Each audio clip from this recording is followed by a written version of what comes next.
Pelajar Dewantara mengumpamakan sekolah sebagai sebuah ladang tempat persemaian benih.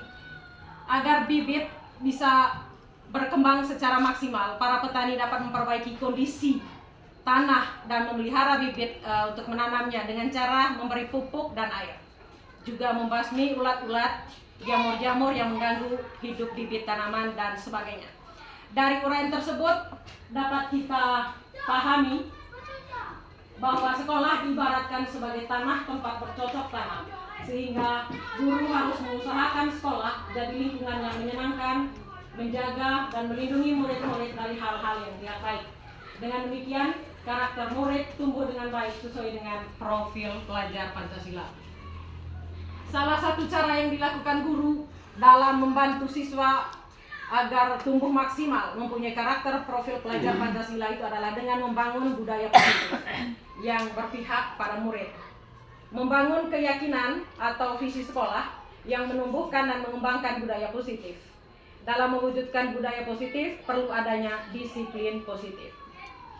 Mari kita bahas tentang konsep disiplin dan motivasi melakukan disiplin positif dalam sekolah. Yang pertama itu tentang konsep disiplin positif dan motivasi. Ada 2 makna disiplin positif dan 3 motivasi perilaku manusia. Yang kedua keyakinan kelas, yang ketiga 5 kebutuhan dasar manusia, yang keempat 5 posisi kontrol, dan yang kelima segitiga restitusi. Selanjutnya saya akan menayangkan sebuah video tentang disiplin positif.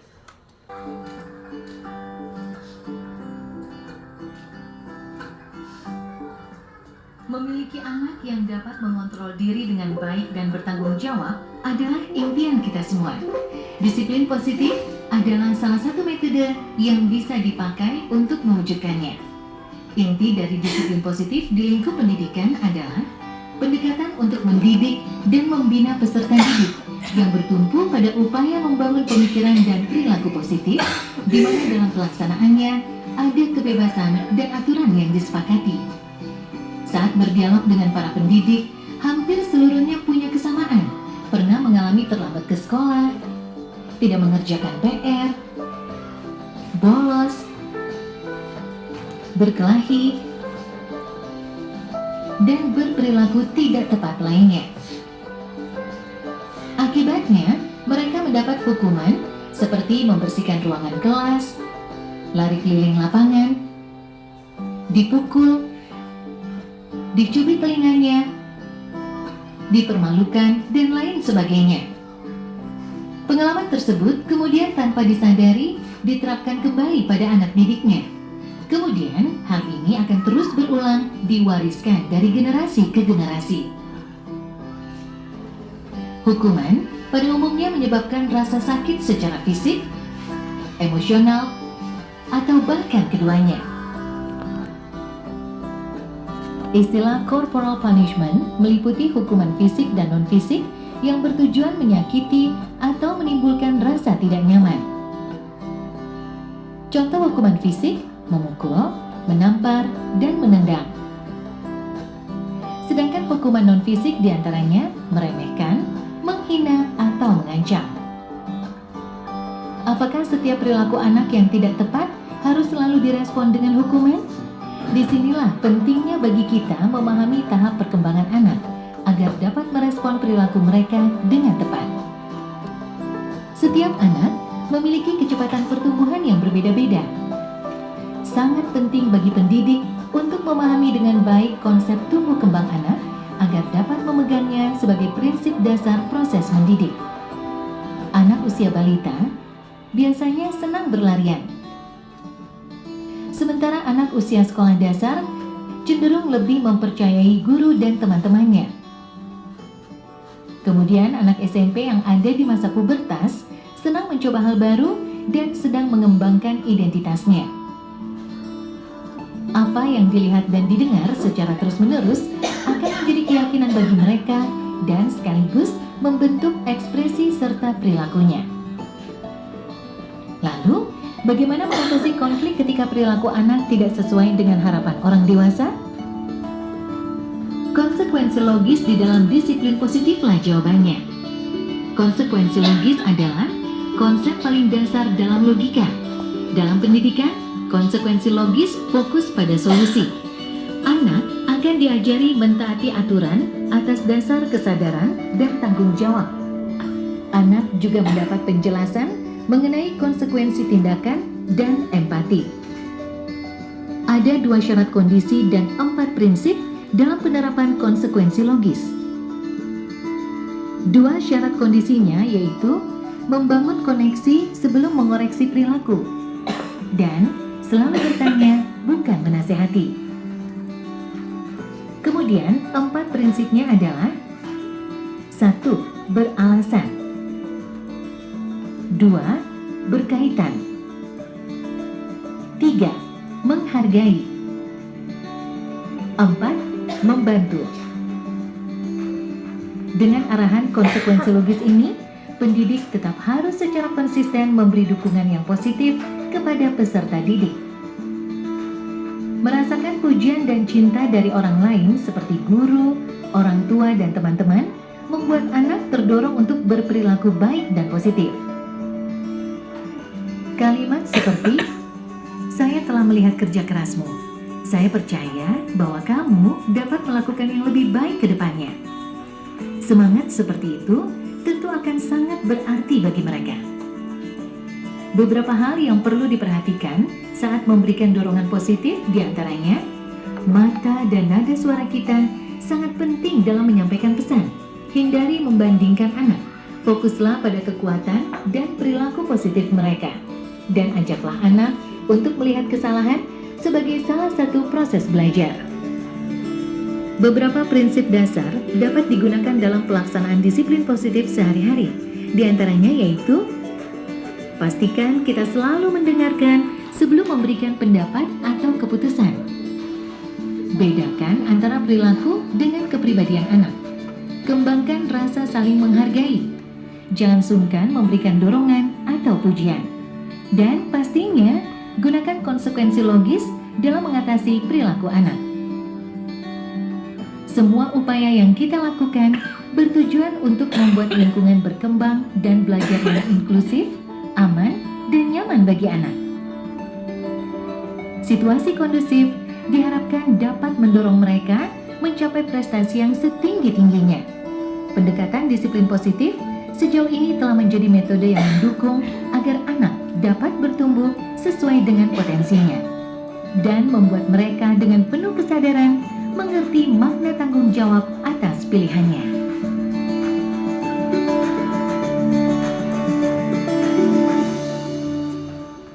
Selanjutnya bicara tentang makna disiplin. Makna disiplin positif itu adalah pendekatan untuk menerapkan disiplin dalam diri anak tanpa hukuman dan tanpa hadiah.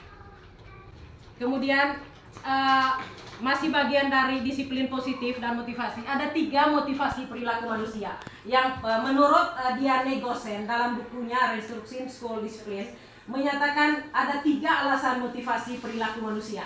Dalam arti di sini adalah peserta didik kita. Yang pertama, untuk menghindari ketidaknyamanan atau hukuman. Misalkan ada sebuah aturan yang kita buat.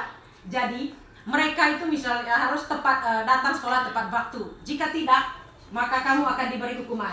Jadi ada satu orang atau sebagian orang dalam kelas itu, mereka benar-benar mengejar target agar tepat waktu datang di sekolah, hanya untuk menghindari ketidaknyamanan, ancaman dari guru dan hukuman. Kemudian ada siswa yang dia melakukan itu hanya untuk mendapatkan imbalan atau penghargaan dari orang lain. Misalkan ada 1-2 orang yang dipuji gurunya, "Wah, luar biasa kau memang orang yang disiplin waktu." Nah, dia termotivasi dengan penghargaan atau hadiah yang diberikan oleh gurunya. Jadi dia melakukan disiplin itu hanya untuk menargetkan penghargaan ataupun imbalan. Kemudian yang ketiga, menjadi orang yang mereka inginkan dan menghargai diri sendiri dengan nilai-nilai yang mereka punya. Dari ketiga motivasi perilaku manusia, saya pribadi, saya tertarik dengan bagian yang ketiga, bahwa seorang pendidik itu, dia melakukan disiplinnya itu hanya untuk menjadi orang yang mereka inginkan. Dia punya impian bahwa saya akan mau menjadi seperti ini saya nanti. Bukan karena saya takut diancam atau dihukum oleh guru. Bukan juga saya mau menargetkan penghargaan ataupun imbalan dari guru. Tetapi memang saya melakukan ini hanya besar-besar keinginan dan menghargai diri saya sendiri. Inilah yang dinamakan dengan motivasi intrinsik. Selanjutnya bicara tentang keyakinan kelas. Karena keyakinan kelas ini adalah bagian dari budaya positif. Saya beri apresiasi kepada Bapak Ibu guru hebat yang sudah sama-sama melakukan kesepakatan kelas. Kesepakatan kelas ini pada umumnya kita kenal selama ini, tetapi semestinya bukan kesepakatan kelas namanya, keyakinan kelas. Karena ada beda kesepakatan dengan keyakinan kelas. Kemudian berikutnya adalah setiap tindakan atau perilaku yang kita lakukan di dalam kelas itu dapat menentukan terciptanya sebuah lingkungan yang positif, lingkungan kelas maksudnya. Perilaku warga kelas tersebut menjadi sebuah kebiasaan yang akhirnya membentuk sebuah budaya positif. Dalam mewujudkan perilaku warga sekolah yang memiliki budaya positif, hal pertama perlu diciptakan dan disepakati adalah membuat keyakinan-keyakinan atau prinsip-prinsip dasar bersama di antara para warga kelas yang memiliki nilai-nilai kebajikan yang sudah disepakati bersama. Ya, warga kelas yang dimaksudkan di sini adalah guru bersama peserta didiknya. Kemudian apa itu nilai-nilai kebajikan? Kita ketahui bersama ada 6 dimensi profil pelajar Pancasila. Kemudian mengapa keyakinan kelas dan bukan kesepakatan kelas? Di sini diterangkan bahwa keyakinan kelas ini akan lebih memotivasi dari dalam atau motivasi secara intrinsik. Seseorang akan lebih tergerak dan bersemangat untuk menjalankan keyakinannya daripada hanya sekedar mengikuti serangkaian peraturan dan mengatur mereka harus berlaku seperti ini dan harus berlaku seperti itu yang membuat ketidaknyamanan dan keterpaksaan. Selanjutnya adalah 5 kebutuhan dasar manusia. Yang pertama adalah kebutuhan bertahan hidup. Yang kedua adalah penguasaan. Yang ketiga kesenangan, kebebasan, cinta, dan kasih sayang. Kemudian di sini saya akan menayangkan satu buah video seorang anak. Nah, temannya di sini berkata, "Duh, kamu ini tadi terlambat, gangguin teman, sekarang buang sampah sembarangan. Aduh, Bom-bom selalu saja buat gaduh, padahal sudah sering dinasihati guru." Nah, nama anak yang berbuat gaduh itu namanya Bom-bom. Kemudian Bom-bom berkata, "Ya deh, maaf, lain kali tidak aku ulangi." Nah, kira-kira kenapa Bom-bom melakukan tindakan tersebut? Anak-anak tadi ingat, setiap tindakan yang kita lakukan memiliki tujuan. Kira-kira apa tujuan Bom-bom? Kenapa dia terlambat, mengganggu temannya, dan buang sampah sembarangan? Nah, kebutuhan dasar apa yang tidak terpenuhi sehingga Bom-bom harus melakukan hal-hal tersebut? Kamu deh, pasti terlambat. Maaf Bu, saya Apa coba? Alasan kamu apa lagi? Kapan sih kamu tidak terlambat? Malas sekali ya kamu jadi anak. saya Dasar pemalas. Gak kapok-kapok sih kamu. Sudah berapa kali terlambat? Sana, kamu keliling lapangan basket 2 kali. kenapa saya harus keliling lapangan basket Bu? Kenapa? Kamu mau lawan ibu? Berani-beraninya jawab. Sudah terlambat, masih berani jawab pula. Sekarang, keliling lapangan basket 5 kali sekalian. Biar kapok. Cepat. Pergi sana ke lapangan basket. Terus, sekarang ibu harus tulis apa ini di buku absen? Ini kamu sudah sering terlambat loh. Ibu harus apa coba? Maaf Bu, maaf sekali. Ya sudah, lain kali jangan bikin ibu susah lagi ya nak ya. Ibu tidak akan kuat lagi kalau kamu begini terus. Bisa jantungan kalau ibu tegur bapak kepala sekolah. Sana cepat ke kelas. Maaf ya Bu, maaf sekali. Dengan nada tenang,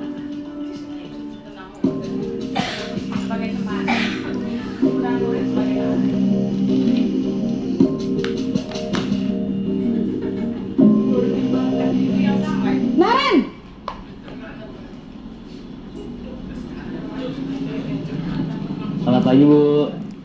Wah, sudah jam berapa ini, Nak? Terlambat lagi ya, sayang. Iya, Bu. Habis ibu saya lupa bangunkan saya, Bu.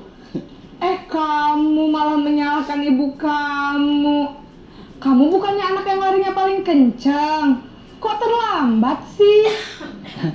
Iya, Bu. Saya memang terlambat bangun tadi. Jadi, biarpun saya lari kencang, tetap gak kekejar, Bu. Ya sudah sana. Nanti lain kali larinya lebih kenceng lagi ya. Biar gak terlambat lagi. Bikin seneng ibu. Demi ibu. Bisa kan? Bisa lah, Bu. Ya sudah sana masuk kelas. Ibu beresin urusan absen kamu. Kamu.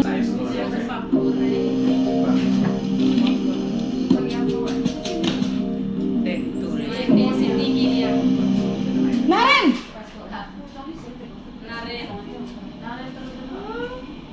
Selamat pagi, Bu. Naren, apa peraturan sekolah kita tentang jam berapa kita harus masuk sekolah, Nak? Kita harus di sekolah jam 7, Bu.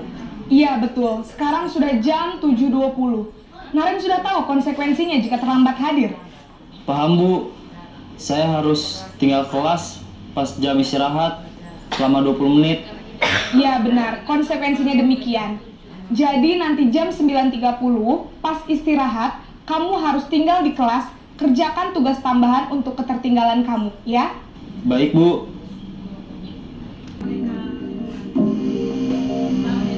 Naren!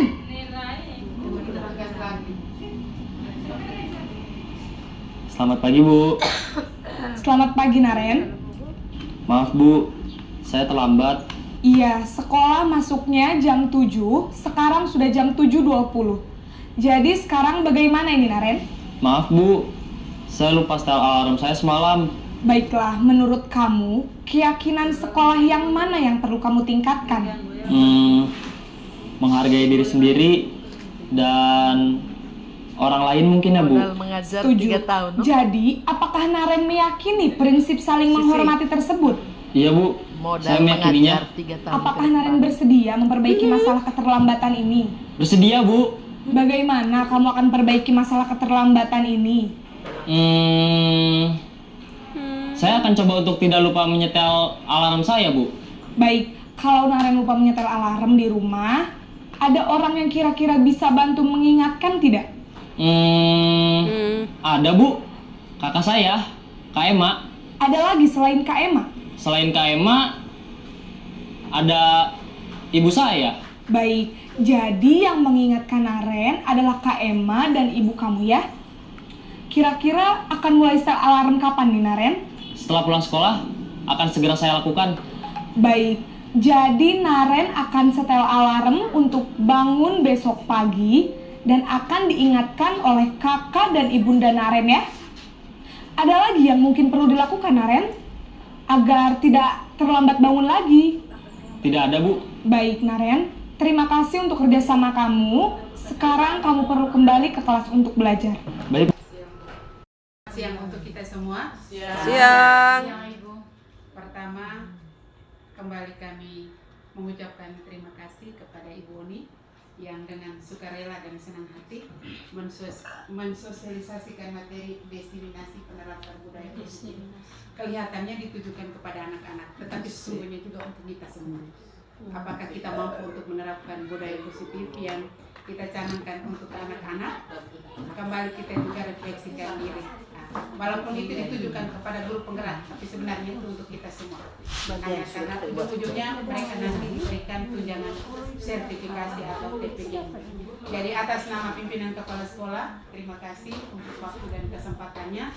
Motivasi dari kami semua atas nama teman-teman, tingkatkan terus, maju terus, jangan putus asa, tidak boleh kecewa. Inilah awal pembelajaran dari Ibu untuk lebih naik tingkat lagi. Langkah pertama harus sukses. Langkah pertama harus bisa membawa nama SDM kami. Kami siap duduk. Kami siap mendukung apa permintaan Ibu, tinggal saja kita komunikasi kapan, jam berapa, komunikasi dari kita bersama. Jadi waktunya kami serahkan kepada Ibu. Untuk kedepannya seperti apa kami siap mendukung. Kami akan bergerak. Jadi itu saja teman-teman, terima kasih untuk waktunya. Jadi lebih dan kurangnya mohon dimaafkan, mungkin atas banyak kekurangannya dari Ibu Oni, tapi itulah kekurangan kita semua, kelebihan Ibu Oni, kelebihan kita semua, karena ini dia membawa nama lembaga. Selebihnya, selamat siang untuk kita semua, mari kita foto sebagai dokumentasi. Jangan disuitin.